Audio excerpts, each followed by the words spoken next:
नमस्ते। कभी सोचा है कि जो बड़े बड़े आइडियाज होते हैं उनकी शुरुआत कहाँ से होती है? अक्सर बहुत ही छोटे, बहुत ही सिंपल से सवालों से। तो चलिए आज इसी पे बात करते हैं और देखते हैं कि कैसे कुछ आसान से सवाल हमें अपने आसपास की दुनिया को बेहतर ढंग से समझने में मदद कर सकते हैं। अब जरा इस तस्वीर को देखिए। पहली नजर में क्या लगता है? एक शांत, सुंदर सी जगह, है ना? बिल्कुल। लेकिन अगर थोड़ा रुककर, थोड़ा गौर से देखें, तो ये जगह खुद हमसे बात करने लगती है, हमसे सवाल पूछने लगती है, और बस यहीं से शुरू होता है हमारी समझ का सफर। पहला सवाल शायद कुदरत को लेकर ही मन में आए। जैसे, ये जो झील दिख रही है, इसमें पानी आ कहाँ से रहा है? क्या कोई नदी आकर मिलती है या फिर बस बारिश का पानी जमा होता है? देखिए, एक छोटा सा सवाल और हम सीधा पर्यावरण और भूगोल के बारे में सोचने लगते हैं। अच्छा, आप जरा इस कच्ची सड़क पर नजर डालिए। किसने बनाई होगी ये? और क्यों? क्या ये किसी गांव तक पहुंचने का रास्ता है या इसका कोई और ही मकसद है? और फिर हमारा ध्यान जाता है वहां रहने वाले लोगों पर। इन छोटे छोटे घरों में कौन रहता होगा? कैसे जीते होंगे अपनी जिंदगी? उनका गुजरा हुआ कल कैसा था और आने वाले कल में उनके लिए क्या रखा है? और मजे की बात पता है क्या है? ये सवाल सिर्फ ऐसे शांत गांवों के लिए ही नहीं है। अब जरा एक भागते दौड़ते शहर को देखिए। सवाल यहां भी वही है, बस शक्ल बदल जाती है। ये बड़ी बड़ी इमारतें किसने खड़ी की? यहां रहने वाले लोग करते क्या हैं? इस शहर का अपना क्या इतिहास है? और बस यही तो कमाल है। ये जो सवाल पूछने का तरीका है ना, असल में यही सामाजिक विज्ञान यानी सोशल साइंस की बुनियाद है। ये दुनिया को देखने का एक एकदम अलग चश्मा है, एक अलग नजरिया। तो सोशल साइंस का मतलब सिर्फ कुछ फैक्ट्स या तारीखें रटना नहीं है, बिल्कुल नहीं। ये तो समाज को, यानी हम इंसानों को एक सिस्टम से समझने का तरीका है। और मकसद ये है कि हम सब मिलकर एक बेहतर कल बना सकें। लेकिन देखिए, इंसानी समाज ये कोई सीधी सादी चीज तो है नहीं, बहुत पेचीदा है। इसे समझने के लिए कोई जादू की छड़ी वाला फॉर्मूला नहीं होता। इसीलिए सोशल साइंस हमें देता है एक टूल किट, मतलब दुनिया को समझने के लिए अलग अलग चश्मे या कह लें अलग अलग लेंस। तो चलिए एक एक करके इन लेंसों को लगा के देखते हैं। तो इस टूल किट में हमारे पास है 5 खास औजार। पहला, हम जमीन और उस पर रहने वालों को समझेंगे। फिर इतिहास की परतों को खोलेंगे। इसके बाद हमारी संस्कृति और ज्ञान को जानेंगे। फिर समझेंगे कि हमारा शासन और लोकतंत्र कैसे काम करता है। और आखिर में हम अपने आसपास की आर्थिक जिंदगी पर गौर करेंगे। हर एक औजार एक नया नजरिया देता है। तो पहला लेंस है भूगोल का, मतलब ये समझना कि कोई जगह कैसी है, वहाँ पहाड़ हैं, नदियाँ हैं या समंदर, और ये चीज़ें वहाँ रहने वाले लोगों की जिंदगी, उनके इतिहास और कल्चर पर कैसे असर डालती हैं।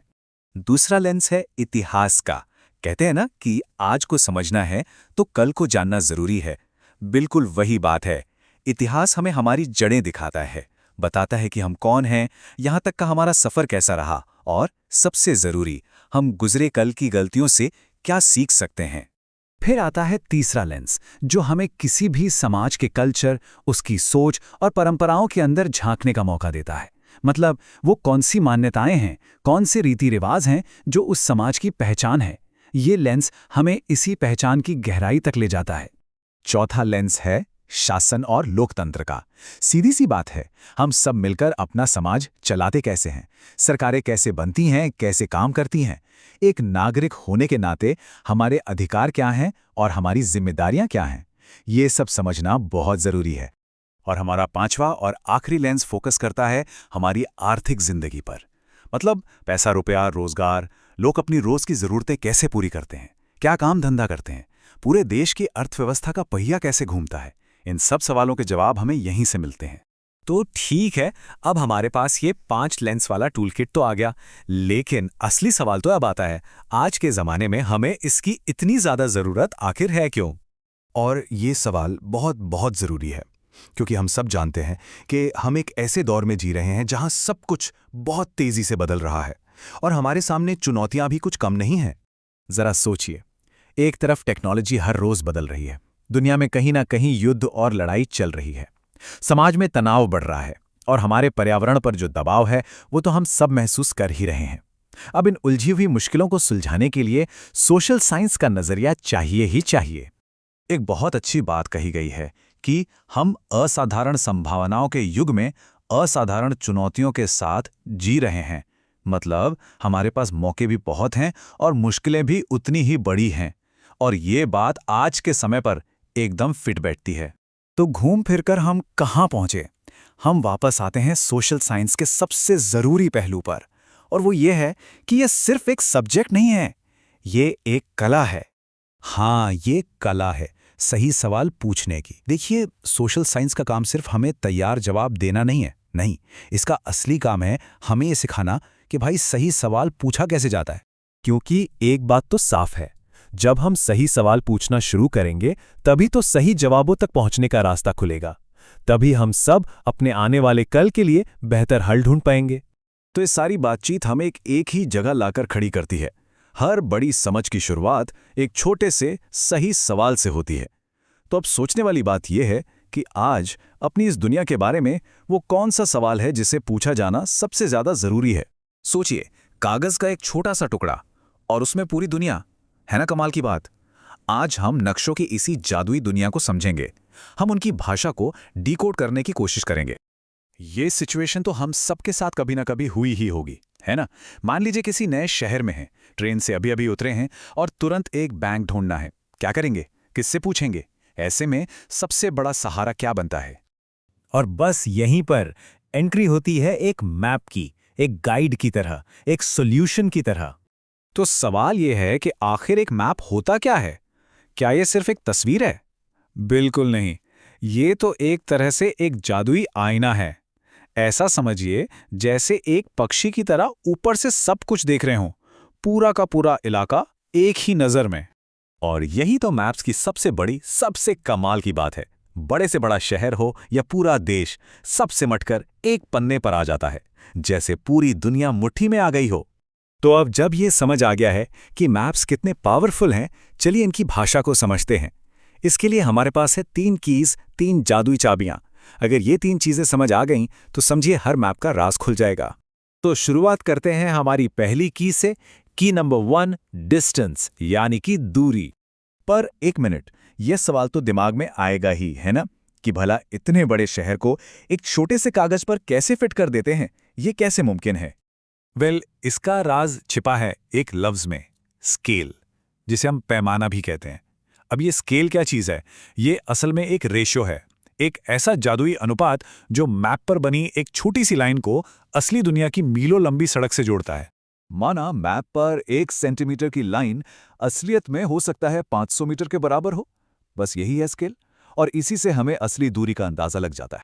तो दूरी तो समझ आ गई। अब आती है दूसरी की, डायरेक्शन, यानी कि दिशा। ये हमें बताती है कि जाना कहाँ है, आगे, पीछे, दाएं या बाएं। और दिशाओं की पूरी कहानी टिकी है इन 4 मूल दिशाओं पर: नॉर्थ, साउथ, ईस्ट और वेस्ट, उत्तर, दक्षिण, पूर्व, पश्चिम। ये समझिए कंपस के 4 पिलर्स हैं। अक्सर मैप्स में एक एरो बना होता है ना, वो एरो हमेशा नॉर्थ की तरफ, यानी उत्तर दिशा की तरफ पॉइंट करता है। और इसका फायदा यह है कि एक बार नॉर्थ पता चल गया तो बाकी सारी दिशाएं अपने आप क्लियर हो जाती हैं। चलिए अब बात करते हैं तीसरी और आखिरी की। ये वो चीज है जो छोटी सी जगह में बहुत सारी इंफॉर्मेशन पैक कर देती है। ये है सिंबल्स, यानी कि प्रतीक। अब सोचिए, क्या एक मैप पर हर एक बिल्डिंग, हर पेड़, हर घर बनाना पॉसिबल है? नहीं ना, जगह ही नहीं होती। इसीलिए तो मैप मेकर्स क्या करते हैं, वो इन सब चीजों के लिए छोटे छोटे सिंबल्स, यानी चिन्ह इस्तेमाल करते हैं। यहां देखिए, बिल्कुल सिंपल से सिंबल्स हैं, लेकिन कितनी बड़ी चीजों को दिखा रहे हैं। रेलवे लाइन के लिए एक अलग सिंबल, पक्की सड़क के लिए अलग, नदी के लिए एक लहराती हुई नीली लाइन। PO लिखा है मतलब पोस्ट ऑफिस। ये सिंबल्स एक यूनिवर्सल लैंग्वेज की तरह हैं, जिसे कोई भी देखकर समझ सकता है। तो अब हमारे पास हैं तीनों कीज, डिस्टेंस, डायरेक्शन और सिंबल्स, दूरी, दिशा और प्रतीक। इन तीनों को मिलाकर हम किसी भी मैप को पढ़ सकते हैं, उसकी कहानी को समझ सकते हैं। और हाँ, हर मैप एक ही कहानी नहीं सुनाता। अलग अलग मैप्स होते हैं, जैसे फिजिकल मैप्स होते हैं जो पहाड़, नदियां, समंदर जैसी कुदरती चीजें दिखाते हैं। फिर होते हैं पॉलिटिकल मैप्स, ये इंसानों की बनाई हुई हदें जैसे देश, राज्य, शहर, इन सब को दिखाते हैं। और एक होते हैं थीमेटिक मैप्स, ये किसी खास टॉपिक पर होते हैं, जैसे कहाँ कितनी बारिश होती है या किस इलाके में कौन सी फसल उगती है। तो अब जब हमने मैप्स की एबीसी सीख ली है, चलिए जरा जूम आउट करते हैं और देखते हैं कि ये चीज इतनी इंपॉर्टेंट क्यों है। सदियों से यही तो वो जरिया रहे हैं जिससे इंसानों ने इस ग्रह को एक्सप्लोर किया है, नए देशों को खोजा, बड़े बड़े समंदरों को पार किया और अपनी दुनिया को बेहतर तरीके से समझा। तो इस पूरी चर्चा का सार क्या है? बस ये 3 चीजें याद रखिए, डिस्टेंस, डायरेक्शन और सिंबल्स, दूरी, दिशा और प्रतीक। यही वो 3 मास्टर कीज हैं जो हर मैप का ताला खोलती हैं, चाहे वो सदियों पुराना हाथ से बना नक्शा हो या आज का मॉडर्न डिजिटल मैप। इसलिए मैप पढ़ना सिर्फ एक टेक्निकल स्किल नहीं है, ये तो दुनिया को देखने का, उसे पढ़ने का एक नया नजरिया है। ये एक ऐसी भाषा है जिसका कोई बॉर्डर नहीं, जो हर किसी को डिस्कवरी और एडवेंचर के सफर पर ले जाती है। और यही 3 बुनियादी उसूल, दूरी, दिशा और प्रतीक, जो सदियों से हमारे गाइड बनते आए हैं, आज भी हमारे फोन में मौजूद मैप्स की जान है। पर सोचिए, आने वाले कल में टेक्नोलॉजी इन्हीं प्रिंसिपल्स को इस्तेमाल करके हमारे सामने क्या नया, क्या अनोखा पेश करेगी। सोचने वाली बात है ना? अच्छा, क्या कभी ये सोचा है कि हम अपनी इस गोल गोल धरती पर किसी भी जगह का एकदम सटीक पता कैसे बता सकते हैं? मतलब चाहे वो समुद्र के बीच में तैरता कोई जहाज हो या फिर किसी ऊंचे पहाड़ की चोटी। ये एक ऐसी बुनियादी चुनौती है जिसका सामना हम सब ने सदियों से किया है। और बस यहीं से असली मुश्किल शुरू हो जाती है। आप ही सोचिए, एक गोल चीज जैसे कि एक गेंद, उसे एक सपाट कागज पर हूबहू कैसे उतारा जा सकता है? ये वो पहेली है जिसे नक्शा बनाने वाले लोग न जाने कितनी सदियों से सुलझाने में लगे हुए हैं। इसे समझने का एक बहुत ही आसान सा तरीका है। जरा सोचकर देखिए, अगर आप एक संतरे का छिलका उतारकर उसे मेज पर बिल्कुल सपाट, मतलब एकदम फ्लैट बिछाने की कोशिश करें, तो क्या होगा?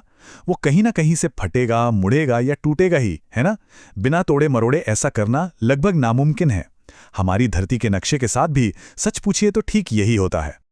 और देखिए, यही वजह है कि एक ग्लोब किसी भी चपटे नक्शे के मुकाबले हमारी दुनिया का कहीं ज्यादा सटीक मॉडल माना जाता है। क्यों? अरे क्योंकि ग्लोब का आकार भी तो हमारी धरती जैसा ही गोल है, तो उसमें वो खिंचाव या तोड़ मरोड़ नहीं होता जो हमें अक्सर चपटे नक्शों में देखने को मिलता है। तो गोल धरती और चपटे नक्शे की इस सदियों पुरानी समस्या के साथ हम किसी भी जगह का एकदम पक्का पता आखिर लगाएंगे कैसे? इसका हल एक बहुत ही जाने पहचाने से विचार में छिपा है। अब सवाल ये उठता है कि अगर सपाट नक्शा पूरी तरह सटीक नहीं है, तो फिर इतने बड़े ग्लोब पर किसी एक खास जगह को ढूंढा कैसे जाए? कोई ना कोई तरीका तो होना ही चाहिए, राइट? और इसका जवाब छिपा है एक ऐसी प्रणाली में, एक ऐसे सिस्टम में जिससे हम शायद पहले से ही वाकिफ हैं। इसे कहते हैं कोऑर्डिनेट सिस्टम, और इसे समझने का सबसे अच्छा तरीका एक खेल से शुरू होता है।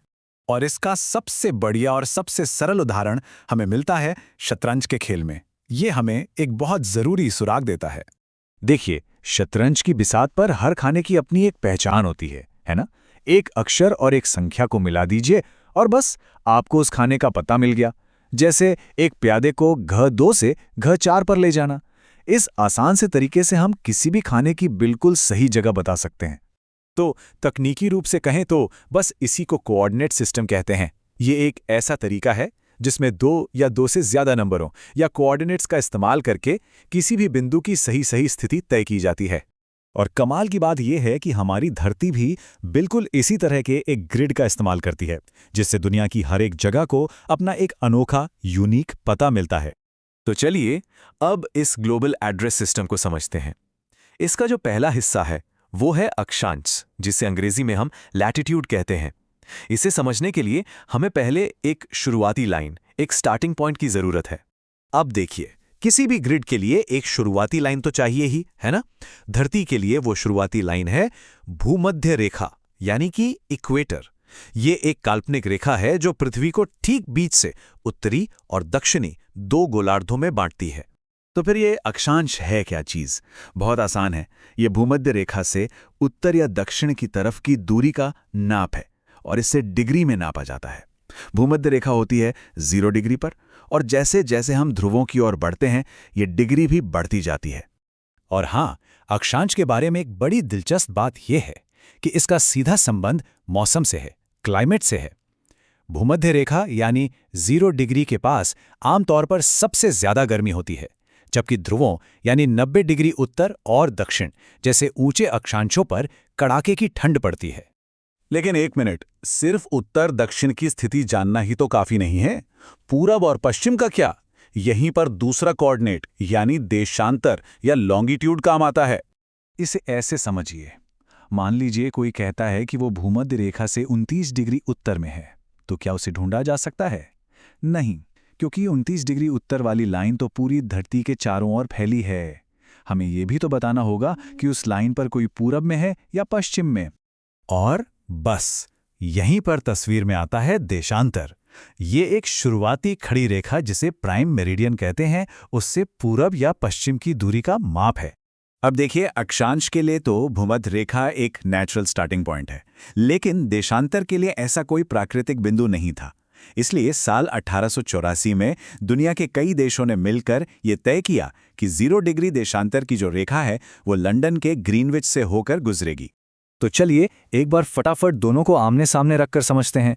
अक्षांश रेखाएं, जिन्हें पैरेलल्स भी कहते हैं, वो पूरब से पश्चिम की ओर चलती हैं, लेकिन दूरी उत्तर दक्षिण की नापती हैं, और ये जलवायु से जुड़ी हैं।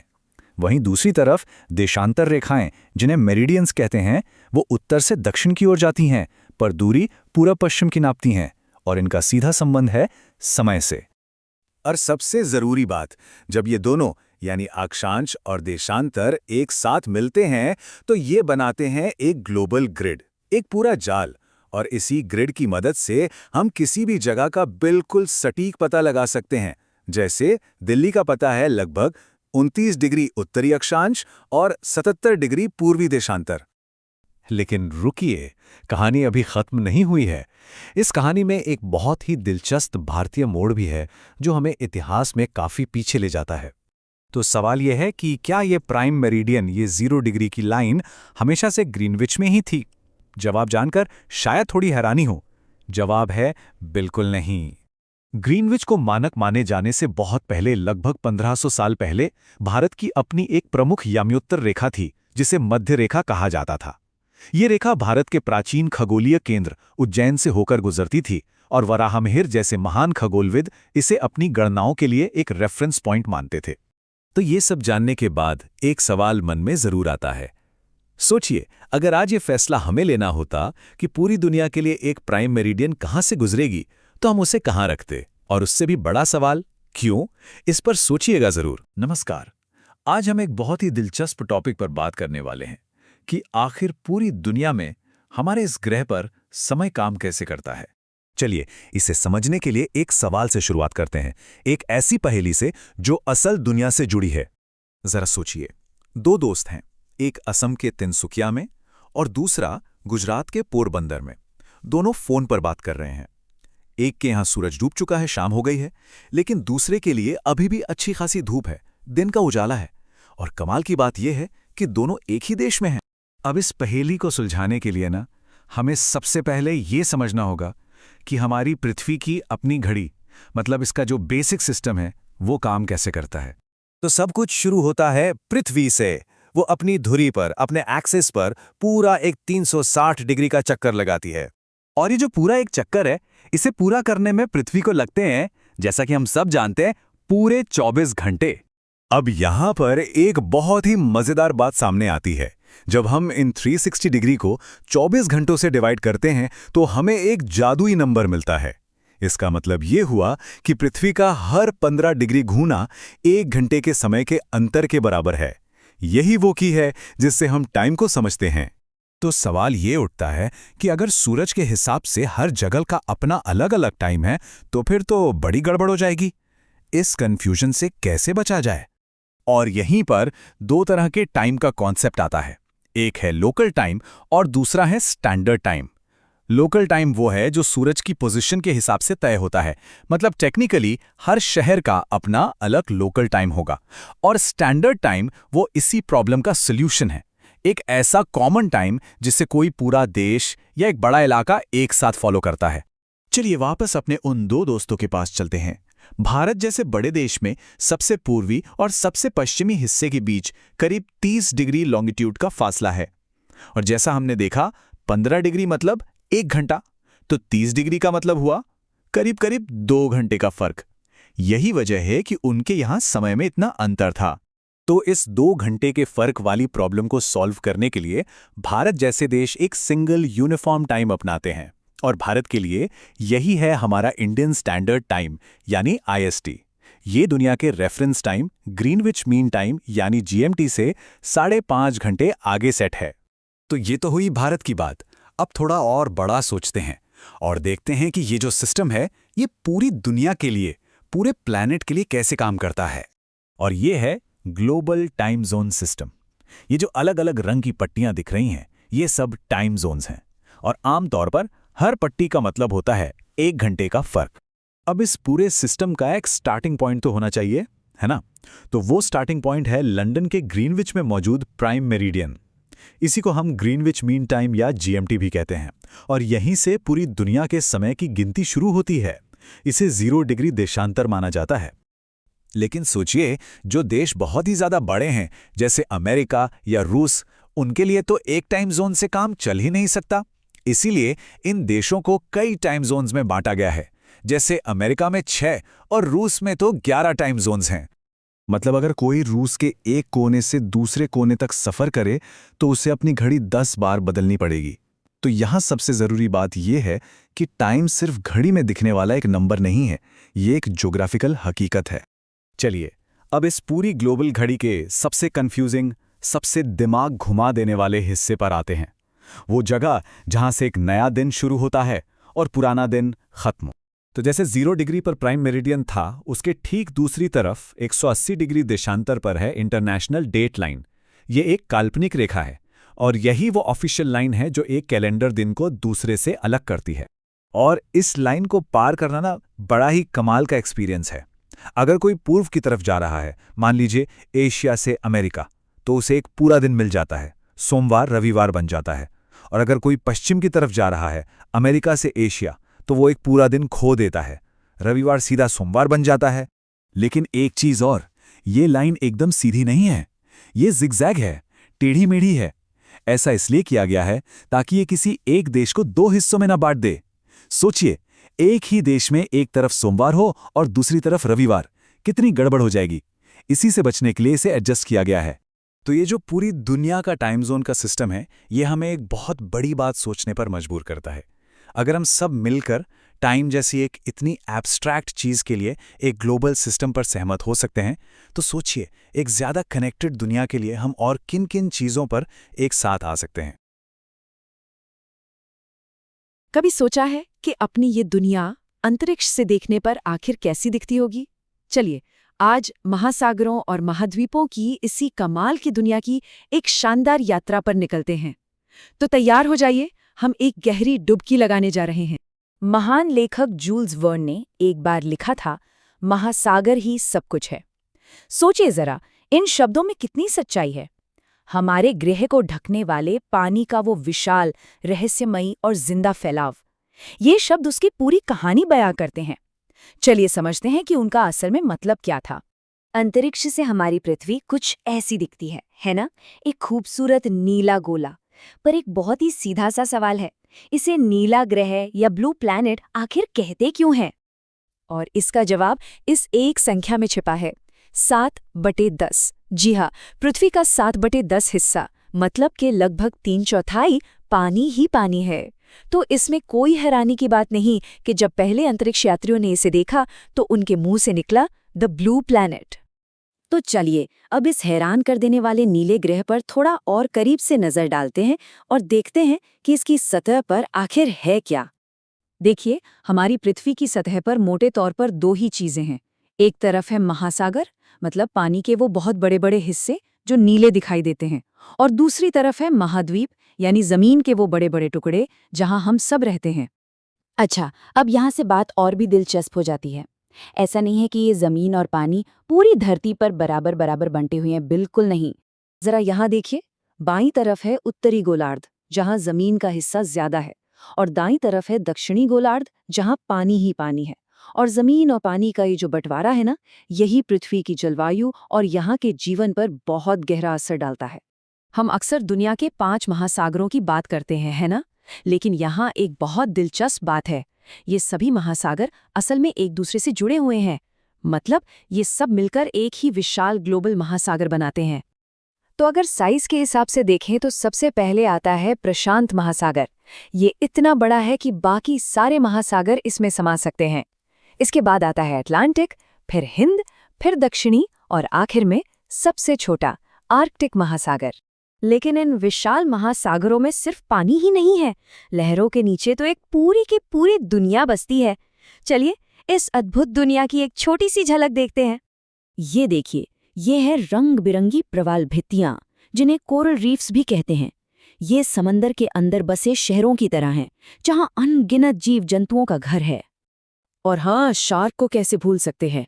ये गहरे समंदर की ताकतवर शिकारी हैं, जिन्हें अक्सर लोग गलत समझते हैं।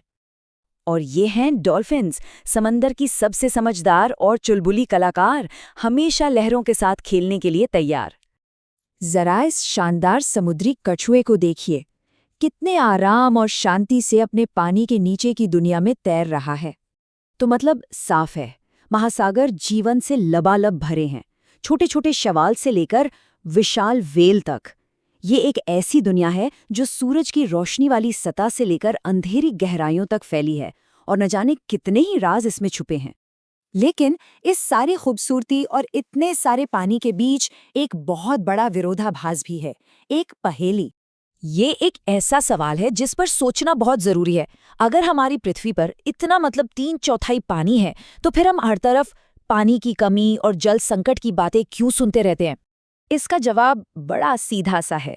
जरा सोचिए कि आपके पास पानी का एक बहुत बड़ा जग है, लेकिन उसमें से पीने लायक पानी सिर्फ 1 चम्मच है।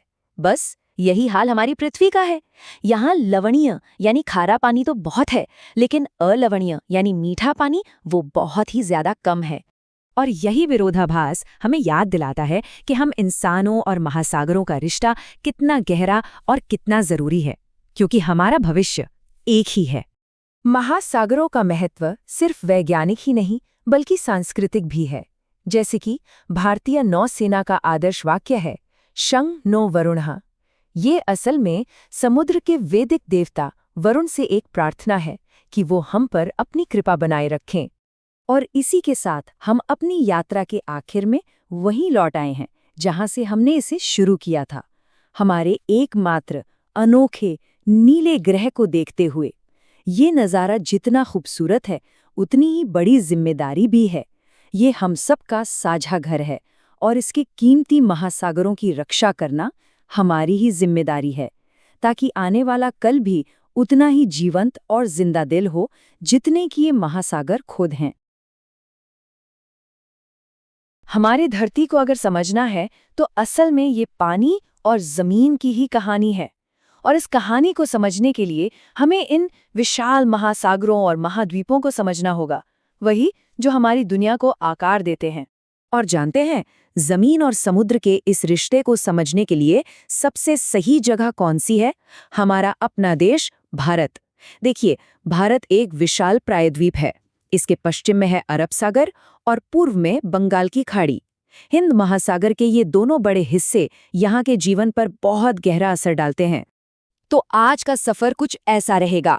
हम भारत से शुरू करेंगे, फिर महासागरों की जबरदस्त ताकत को देखेंगे, इसके बाद महाद्वीपों की एक दिलचस्प पहेली सुलझाएंगे, और आखिर में बात करेंगे कि ये महासागर हमारे लिए इतने जरूरी क्यों हैं और हमारी जिम्मेदारी क्या बनती है। तो सबसे पहले भाग 1, भारत, जो समुद्र से घिरा है। भारत की ये जो खास ज्योग्राफी है ना, यही इसे समुद्र के साथ इसके रिश्ते को समझने के लिए एक बेहतरीन केस स्टडी बनाती है। पर ये रिश्ता हमेशा शांत नहीं रहता। तो चलिए अब भाग 2 पर आते हैं, महासागर की अद्भुत शक्ति। और यहाँ हम देखेंगे कि ये रिश्ता एक 2-धारी तलवार की तरह कैसे है। क्योंकि देखिए, महासागरों में जीवन देने की और जीवन छीन लेने की दोनों की गजब की ताकत होती है। एक तरफ तो महासागर जीवन देता है, भारत में जो मॉनसून की बारिश होती है, जो हमारी जान है, वो पूरी तरह से समुद्र से उठने वाली हवाओं पर ही तो टिकी है। सोचिए, अगर ये हवाएं न हों तो हमारी खेती, हमारी नदियां, हमारी जिंदगी सब कुछ ठहर जाएगा। और दूसरी तरफ यही महासागर सब कुछ छीन भी सकता है, वो विनाश की ताकत भी रखता है। जो खतरनाक चक्रवात आते हैं, सुनामी की वो ऊंची ऊंची लहरें, वो सब इन्हीं समुद्रों से तो उठती हैं और पलक झपकते ही तटों पर तबाही मचा देती हैं। और इसका सबसे खौफनाक उदाहरण वो हमें 26 दिसंबर 2004 को देखने को मिला। उस दिन इंडोनेशिया के पास समुद्र के नीचे एक बहुत जबरदस्त भूकंप आया और इस भूकंप ने एक ऐसी सुनामी पैदा की जिसकी लहरों ने हजारों किलोमीटर का सफर तय किया और भारत समेत 14 देशों के तटों पर कहर बरपा दिया। पता है, उस एक आपदा में 2 लाख से भी ज्यादा जानें चली गईं। भारत में अंडमान निकोबार द्वीप समूह, तमिलनाडु, केरल के तटीय इलाकों में बहुत भारी तबाही हुई। ये घटना महासागर की विनाशकारी शक्ति की एक बहुत दर्दनाक याद है। तो महासागरों की ये शक्ति उन जमीन के बड़े बड़े टुकड़ों को भी तय करती है जिन्हें वो अलग करते हैं। लेकिन यहाँ एक बहुत मजेदार सवाल उठता है कि हम इन जमीन के टुकड़ों को यानी महाद्वीपों को आखिर गिनते कैसे हैं। और इसी के साथ हम आते हैं भाग 3 पर, महाद्वीपों की पहेली। तो सवाल ये है कि दुनिया में कुल कितनी महाद्वीप हैं? अगर लग रहा है कि इसका जवाब तो बहुत आसान है, तो जरा रुकिए, जवाब थोड़ा कॉम्प्लिकेटेड है। देखिए, परिभाषा तो सीधी सी है। महाद्वीप मतलब जमीन का एक बहुत बड़ा हिस्सा जो आमतौर पर महासागरों से अलग होता है। लेकिन असली पेच ये है कि इनको गिना कैसे जाए, और ये इस बात पर निर्भर करता है कि अलग अलग जगहों पर अलग अलग कल्चर में क्या माना जाता है। तो ये सिर्फ भूगोल का नहीं, संस्कृति का भी मामला है। चलिए देखते हैं कि ये गिनती कैसे बदलती है। जैसे कुछ मॉडल में यूरोप और एशिया को एक ही महाद्वीप यूरेशिया माना जाता है और नॉर्थ और साउथ अमेरिका को मिलाकर सिर्फ अमेरिका। तो ऐसे में 4 ही महाद्वीप हुए। वहीं अगर हम इन सबको अलग अलग गिने, यानी यूरोप अलग, एशिया अलग, नॉर्थ अमेरिका अलग, साउथ अमेरिका अलग, तो यही गिनती 7 तक पहुंच जाती है ना मजेदार? इसका एक बहुत ही जाना पहचाना उदाहरण है ओलंपिक के छल्ले। वो जो 5 रिंग्स होती हैं, वो 5 बसे हुए महाद्वीपों को दिखाती हैं। अफ्रीका, अमेरिका, एशिया, ऑस्ट्रेलिया और यूरोप। ये 5 महाद्वीप वाले मॉडल का सबसे मशहूर सिंबल है। अच्छा, महाद्वीपों के अलावा होते हैं द्वीप, यानी जमीन का वो टुकड़ा जो चारों तरफ से पानी से घिरा हो। अब सवाल उठता है कि महाद्वीप भी तो पानी से घिरे हैं, फर्क बस साइज का है। द्वीप छोटे होते हैं और महाद्वीप बहुत बड़े। और जब द्वीपों की बात चल ही रही है, तो क्या आप जानते हैं कि भारत में 1300 से भी ज्यादा द्वीप हैं? जी हाँ, इसमें अंडमान निकोबार और लक्षद्वीप जैसे बड़े द्वीप समूह भी शामिल हैं। चलिए अब जरा बड़े पैमाने पर सोचते हैं। महासागर सिर्फ जमीन को घेरने वाला पानी नहीं है, वो हमारे पूरे ग्रह के लिए, हमारी जिंदगी के लिए जरूरी हैं। और यही है हमारा भाग 4, पृथ्वी के फेफड़े। महासागरों को अक्सर पृथ्वी के फेफड़े कहा जाता है, और ये सिर्फ कहने की बात नहीं है। इसके पीछे एक बहुत बड़ी, बहुत गहरी सच्चाई है। ये सुनकर शायद हैरानी हो, पर हम जो हर दूसरी सांस लेते हैं, उसके लिए हमें महासागरों का शुक्रिया अदा करना चाहिए। क्यों? क्योंकि दुनिया की आधी ऑक्सीजन, जी हाँ 50% ऑक्सीजन, समुद्र में रहने वाले छोटे छोटे पौधों से आती है, जिन्हें फाइटोप्लैंक्टन कहते हैं। इनके बिना धरती पर जीवन मुमकिन ही नहीं। तो ये सब हमें एक बहुत ही अहम सवाल पर ले आता है। अगर महासागर इतने जरूरी हैं, तो फिर हम उनके साथ कर क्या रहे हैं, और हमारे आने वाले कल के लिए इसका क्या मतलब है? अब आते हैं आखिरी भाग पर, भाग 5, हमारा महासागर हमारा भविष्य। और दुख की बात यह है कि इंसान की वजह से महासागरों को बहुत ज्यादा नुकसान पहुंच रहा है। सोचिए, हर साल लाखों टन प्लास्टिक का कचरा समुद्र में फेंक दिया जाता है। हम इतनी ज्यादा मछलियां पकड़ रहे हैं कि उनकी आबादी ही खत्म हो रही है, और समुद्री जहाजों की बढ़ती आवाजाही से भी वहां के माहौल को नुकसान पहुंच रहा है। महासागरों की इसी अहमियत को याद दिलाने के लिए हर साल 8 जून को वर्ल्ड ओशंस डे मनाया जाता है। ये दिन एक रिमाइंडर है कि इन महासागरों को बचाना हम सब की जिम्मेदारी है। तो आखिर में बस यही एक सवाल है, महासागर हमें सांस लेने के लिए आधी हवा देता है, बदले में हम उसे सांस लेने में कैसे मदद करेंगे? ये एक ऐसा सवाल है जिसका जवाब हम सबको मिलकर खोजना होगा। क्या आपने कभी सोचा है कि कहीं तो ऊंचे ऊंचे पहाड़ आसमान को छूते हैं और कहीं मैदान मीलों तक बस फैले ही चले जाते हैं? सच तो ये है कि हमारी धरती का हर कोना एक अलग ही कहानी कहता है। तो चलिए आज पृथ्वी के इन्हीं अलग अलग रूपों यानी कि स्थल रूपों की दुनिया की सैर करते हैं।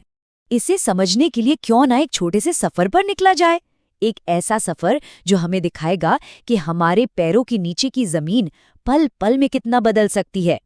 जरा सोचकर देखिए, आप अपना सफर झारखंड के पठारी इलाकों से शुरू करते हैं। कुछ ही देर में उत्तर प्रदेश के सपाट हरे भरे मैदान आपका स्वागत करते हैं, लेकिन जैसे ही आपकी गाड़ी उत्तराखंड की तरफ मुड़ती है, जमीन धीरे धीरे ऊपर उठने लगती है और देखते ही देखते आप खुद को विशाल शानदार पहाड़ों से घिरा हुआ पाते हैं। तो पठार से मैदान और मैदान से पहाड़ तक जमीन के ये जो अलग अलग रूप हमने देखे, इन्हीं को भूगोल की भाषा में स्थल रूप कहा जाता है। ये सिर्फ सुंदर नज़ारे नहीं हैं, बल्कि ये हमारी पृथ्वी की असल बनावट है। तो सवाल ये उठता है कि ये स्थल रूप आखिर है क्या और ये बनते कैसे हैं? आइए इस गुत्थी को थोड़ा और करीब से सुलझाते हैं।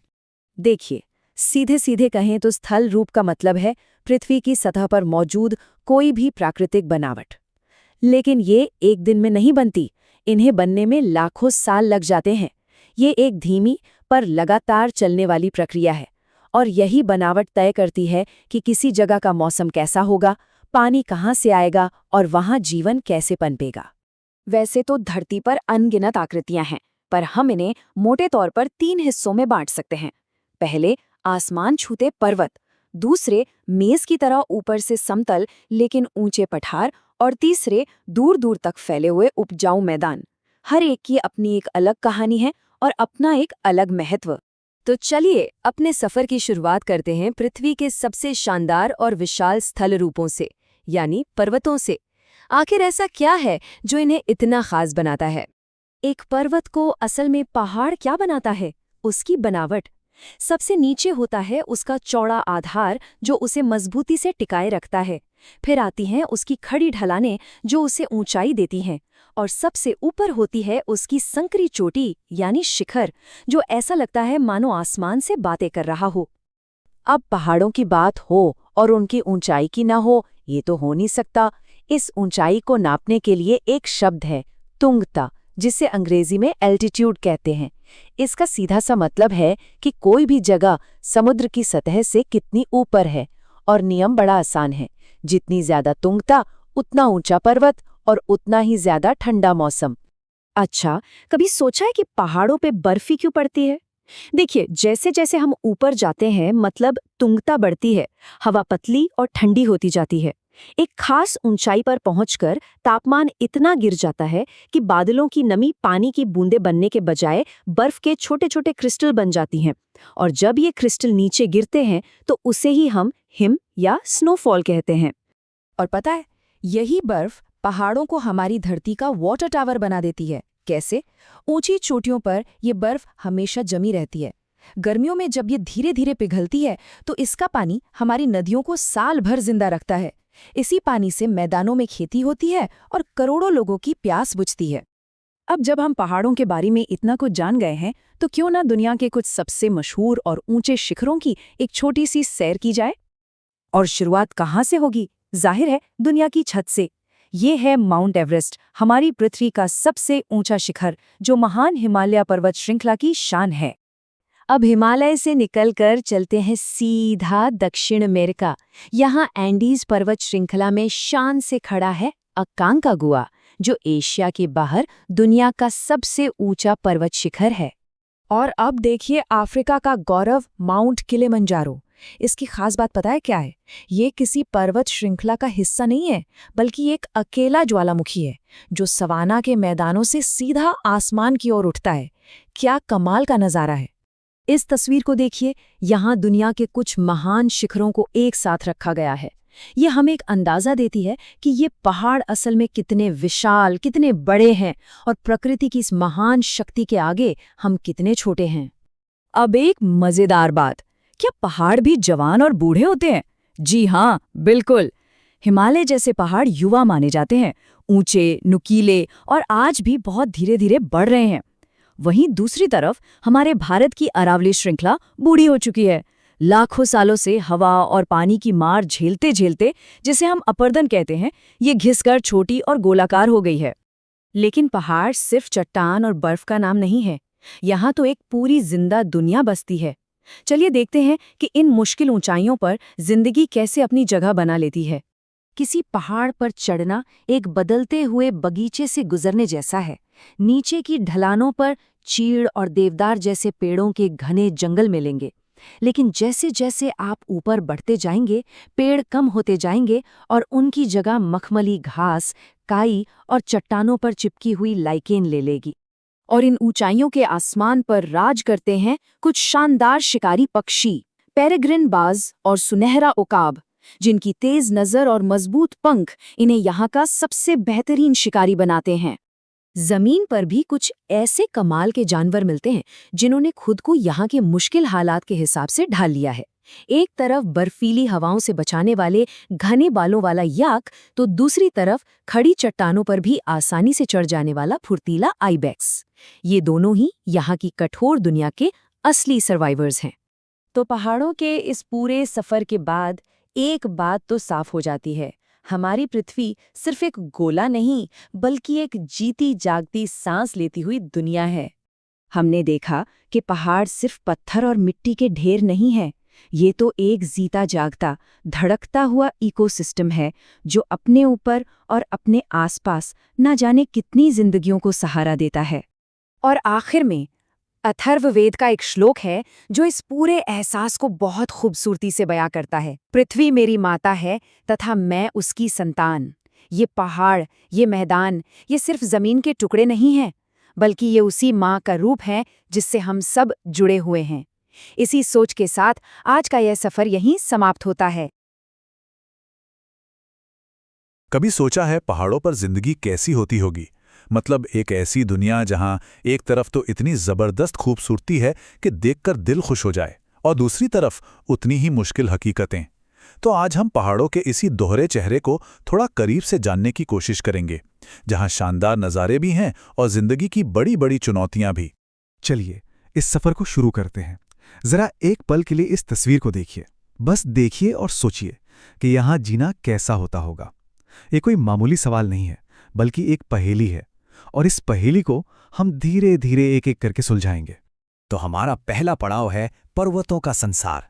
यहाँ हम पहाड़ों को एक ऐसे जन्नत के तौर पर देखेंगे जो न सिर्फ देखने में खूबसूरत है, बल्कि अपने अंदर जिंदगी को पनपने का मौका भी देता है।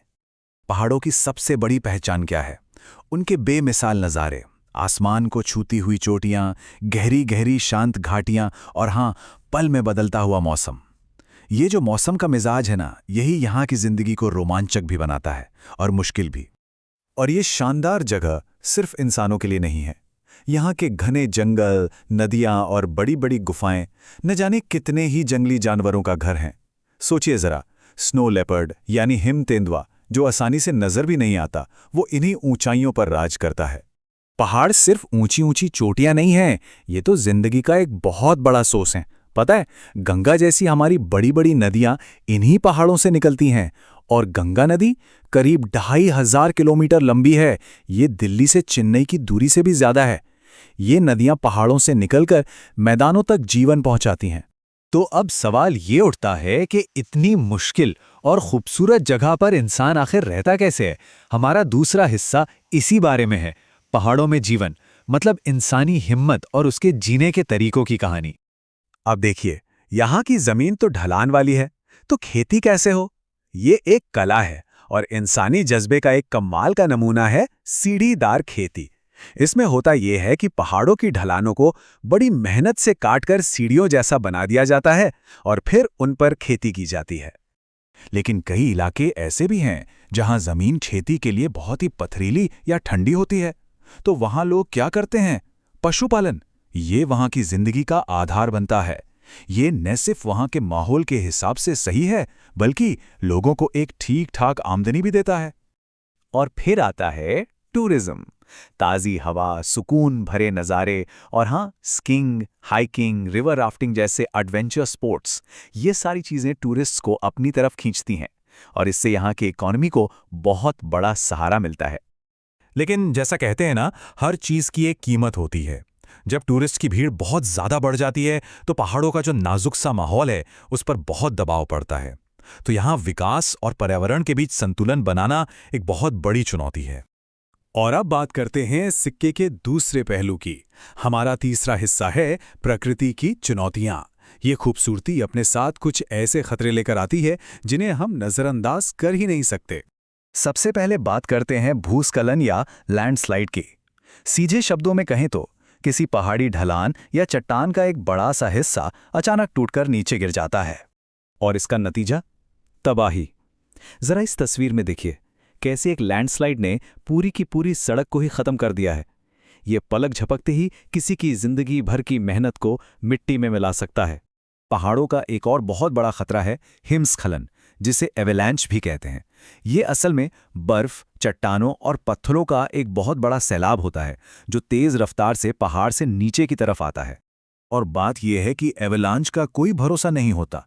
ये कुदरत की एक ऐसी ताकत है जिसका अंदाजा लगाना लगभग नामुमकिन है। इसकी स्पीड और पावर के आगे टिकना बहुत ही मुश्किल होता है।